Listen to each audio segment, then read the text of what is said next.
All right, welcome to another episode of News You Can Use. And let me tell you this, we have a lot to get to, but before we even get to that, you got some homework. So make sure you subscribe to this channel, hit that notification bell, and follow us on all of our social media. All right, enough talking, into the news, because a big story has been transpiring on social media. People are up in arms, calling some government restrictions potentially as systemic racism. So let's fall back and unfold what has been transpiring. So essentially, as we know, Ontario is under a province-wide stay-at-home order. And we know that certain things have been restricted, like going out and playing sports. But if you look at these images on your screen right now, you'll see that basketball courts and basketball nets, they've been cornered off, boarded up. You can't even touch a basketball court. But then take a look at these pics of volleyball courts, for example, or volleyball fields, whatever you call these things, I don't know. But people are still playing the game, is essentially what I'm trying to say. Even on golf courses, people are still playing golf, which is interesting. Eva, I know you've been watching and following the reaction on social media. What are people saying? People are not happy with this, which I understand. The big question is who is deciding what's being restricted and why aren't these policies being evenly implemented? Like you were saying, basketball is very restricted versus golf. Now, in London, Ontario last weekend, 115 golfers went out to defy this ban and went to play golf, and not a single one of them got fined. Were they white? Was it the caucasity of them? Talk to us. What are you talking about, Kelly? Talk to us. No, let's get real here. Let's get real. Like, what do you bring up this point? So realistically, like if you look at the sport of golf as like a whole, it does cost a lot more money to play that sport. You have to pay a country club fee. You have to make sure that you have all of the equipment, all that kind of stuff. Like it costs a lot more money. Yeah, it's not cheap to play golf. It's not cheap. But then when you look at basketball, volleyball, those kind of sports, like it is a lot cheaper to play those sports. Doesn't have as much equipment, that kind of thing. You also see a lot more people in lower income areas play those sports, obviously because it's more accessible. Yes. So we're talking about accessibility to sports, recreation, activities in general, and then what color people are usually dominating those fields. So if you look at the majority of sports, like for example, if you look at the NBA, majority of their players are people of color. People of color. Exactly. Right, and when you look at golf, it's mostly white people. Yeah. Sorry, Tiger, but like it's mostly white people. Yeah. So if we're looking at it from a racial point of view, we're seeing that white people are given this leniency where they're not being fined for going out and defying a law during a stay-at-home order, but then all of the basketball courts are getting locked up. Yeah, and it goes to that point that Eva was talking about with that case in London. Yeah. You know, everybody knows Leo Routen's here. If you watch basketball, you've seen him. He's an NBA analyst. And he actually had some pretty, strong words on Twitter that he put out. I want to read it out to you. Take a look at your screen, because he went on to say this. From my platform of white privilege, most people I see at the beach and playing volleyball are, just like Kelly said, white. Most people I see on b-ball courts are of color. Do #elected officials in Toronto and Ontario see the same in their policies? Does COVID prefer hoops over volleyball? And that's such a big question, and of course a lot of people have a reaction to that. So how do you feel about all of this? Let us know right now in the comment section. Chime off. We want to hear, we want to see as well.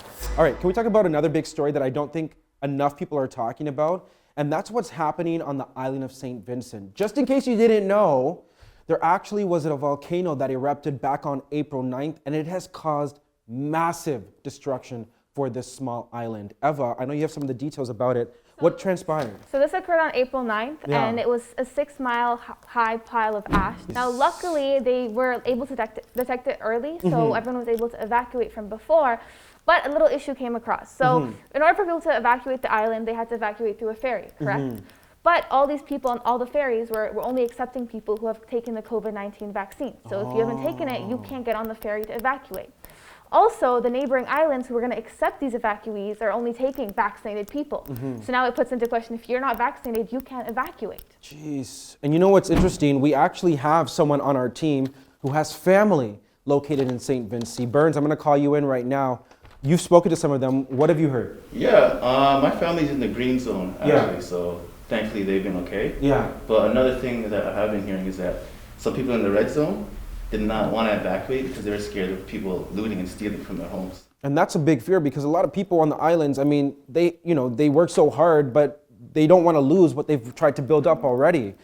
You know, I wanted to bring in another person. Her name is Anika Elliott, and she's a media personality and volunteer, and she's been working hard to get the message out about this. Let's bring her in right now. Anika, thank you so much for joining us. I know that recently you held a live on your Instagram talking about what's happening in St. Vincent. So tell us, what's the update on the recent situation there? Yeah, it is still just really, really difficult to see all the images. The situation is still quite bad. About 10% of the population has had to leave their homes. Thousands of people in shelters that have been set up by the government, other people living with family and friends for the time being. And they're still in a red alert. That's the thing. The volcano could still erupt any time. And so people are left in sort of a limbo.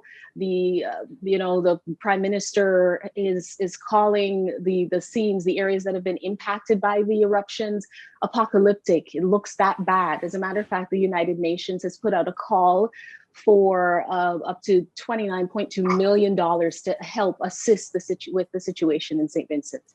Wow. Do you still have family there by any chance? I do, yeah. I have some cousins there as well. Luckily, they're all in the green zone. I have lots of friends, obviously, there. I grew up in St. Vincent and the Grenadines, and my mom is from there. But everybody's okay. But it takes a toll mentally as well, because they're in this state of unknown, and the resources are going to be affected. Now I know Anika, St. Vincent is not a big island. You know, right. Like the population, if I'm not mistaken, is like less than 100,000 people. So this is like pretty destructive. 10,000, yeah. Oh, that's it. Wow. Mm-hmm. I know. And the thing is, they were already reeling from COVID because it affected tourism. Now, farming industries, fisheries will be affected as well. And people are going to not have jobs to turn to. And a lot of the food comes from that part of the island that was impacted. And so there's going to be issues in terms of food security. I was chatting on that live, as you mentioned, with the Minister of Tourism and MP from North Leeward, Carlos James. And he was saying it's going to cost them about a 50% loss in their GDP overall.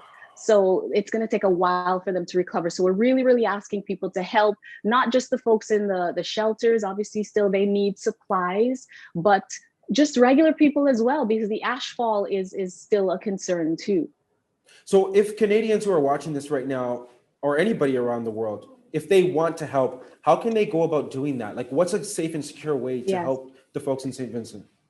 So I've been in touch and talking a lot with the consulate in Canada for St. Vincent and the Grenadines. Fitzhuggins is the consul general, and he has set up a supply shipment that's going out regularly from a location in Scarborough. I know a lot of the associations across the country are working as well, but there's also a main GoFundMe that I've been talking about, which is the one through Carry On. It stands for, Caribbean organization helping with these kinds of disasters and providing resources. And that's the one that the consulate has sanctioned. And, I'll give you that information as well for that GoFundMe page, but that is the main one that people are talking about. There's also helpstvincent.com, which is another one that the Minister of Tourism let me know about as well, that they've been using to request funds from, various donors. So there are a number of GoFundMes that you're going to see, but those two, as I mentioned, are two official ones. Anika, I guess one of my last questions is, hearing from your family back home and just hearing from other people from St. Vincent as well, is enough help being sent there? They need a lot. They need a lot. And it seems as though things in the shelters are getting a lot better, because at one point they didn't have beds. They still need a lot of water. They need stuff for kids. They want us to focus on long term. Before, we were thinking about short term things like the, sanitary napkins and hygiene kits and so forth. But now let's think long term, because these people could be there for a while. So we're going to start to think about shovels. We want to talk about art supplies and things for the kids to keep them occupied and to help their mental health as well. So when you're looking to offer supplies, think about things they'll need for the long term and helping to rebuild. Anika Elliott, thanks so much for joining us. We appreciate your insights on this one. My pleasure. Good to see you, Brandon. All right, good to see you as well. And this as well, the UN also says that about 20,000 evacuees are in need of shelter. So listen, if you have the means, the possibility to help out people in St. Vincent, please do so. Please do so, because people, they really need your help. All right, let's switch up here, because this next story is like Can we call this a head scratcher? It definitely is. Wow, the amount of... I know, it's one of those. Okay, we teed it up for you. So basically, Canadian diplomats located in Havana, Cuba, they have been dealing with a disease called Havana syndrome. It's the first time I've heard about this. I'm sure it's probably the first time you've heard about this. So Eva, break it down to us, because they've tried to reach out to the Canadian government about this, but they've kind of hit like a brick wall. Okay, so basically Havana syndrome is a series of brain injuries that many of these diplomats are getting when they go to Havana, Cuba. So a letter came out that was sent by a group of 9 diplomats who were in Havana, Cuba, and them and their families, and it was sent to the Foreign Affairs Minister as well as the Global Affairs Canada, asking them to answer what these symptoms are they've experienced and what Canada's going to do about it. What was the response? So basically, this came up as Global Affairs Canada announced that they're going to increase the staffing in the embassy in Havana and increase the length of posting, as they're saying there haven't been this symptom, the Havana syndrome, since 2018. Wow. So the letter by these diplomats are saying, this is inaccurate. Where are you getting your facts from? Why are you not telling the public the truth? Because Dalhousie University did an assessment, and 25 Canadian diplomats have had brain injuries since March 2020. Yikes. So the Canadian government is not giving us all the facts and is kind of not telling the truth. They're kind of playing volleyball here. So the 9 diplomats were asking them, why are you not telling us about these 25 Canadian diplomats who have gotten the syndrome, as well as why have they made the decision not to tell the public about it? Well, Global Affairs Canada responded. I don't know if I want to say responded, because what they said was, we take your health very seriously and we cannot comment. That's Interesting. it. So they didn't really answer. They gave us an answer. Yeah, without really giving us an answer. Exactly. Which is really interesting, because Cuba is one of like the top destinations for Canadians. So when it is time to travel again, like what does that mean for Canadians? So we're gonna have to continue following this story and following what's going on with the Havana syndrome, because that's a little bit scary. Like let's be honest, right? It's just, why are they not telling us? What's all of the secrecy going on, and why are they diplomats? Why is it exactly these diplomats? Yeah. We just don't have an invite to the tea party, guys. No, but we like to drink tea here, don't we? We do. All right, let's do a switch up. You guys ready for some good news? Okay, so there's this Canadian senior. Her name is Beverly Perrin from Tilbury, Ontario. Shout out to Tilbury.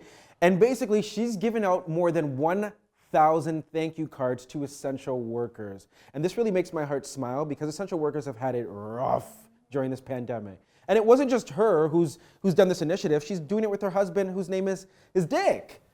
Unfortunate name, but also, like a great guy. Yeah, he must be a great guy. He must be a great You guy. can also say Dick is Richard, short form for Richard. Yes. Okay. Yeah. So maybe his name's just Richard. Maybe it's just Richard. Okay. But talk to us about this, Eva, because this is a really cool initiative that she's been doing, right? So she basically was looking at the news like the rest of us when the pandemic hit in 2020, and saw that there were several stories about these truck drivers and the different harsh conditions they were going through, versus being like not being able to pee and sometimes being stuck for hours at the border. Yeah. So she's like, you know what, Dick, let's do something about this. So her and her husband began delivering batches of between 75 to 100 personalized thank you cards every 4 to 3 weeks to truck stops near their home, just to show their appreciation to these truck drivers. And it was really sweet when she was talking about it. She was saying at first they were all surprised. Some guy even asked her, should I pay you for this? And it was very, very sweet. When I first started doing it, they just kind of look at me like, really? Like one trucker asked me, how much do I pay you? So it just was a shock. So when you say it's just from me to you as a senior, that we so appreciate you trucking all our goods to the stores. But people that know me just figure, well, that's Bev. They thought I was nuts. I'm sorry. I love it. I love it too, because you want to know why? Truck drivers, they've been working nonstop during this pandemic. Like, we know this. Listen, if you go to the grocery store, if you order something online, guess who delivers all of those things to the grocery stores and the distribution centers? Truck drivers. And you never think about that. Exactly. And they get this bad rep. So we want to shout out Bev. Shout out to you, Bevy. All right, Bevy. And your husband as well. And continue doing great things. And listen, if there's any form of kindness, anything that we should know about here at the show, email us, news@brandygonezshow.com, because we want to tell your stories. All right, time to wrap it up? Time to wrap it up. Time to wrap it up. Make sure you subscribe to this channel, hit that notification bell, and remember, we drop new episodes of News You Can Use every Tuesday and Friday. We'll see you throughout the week. Bye.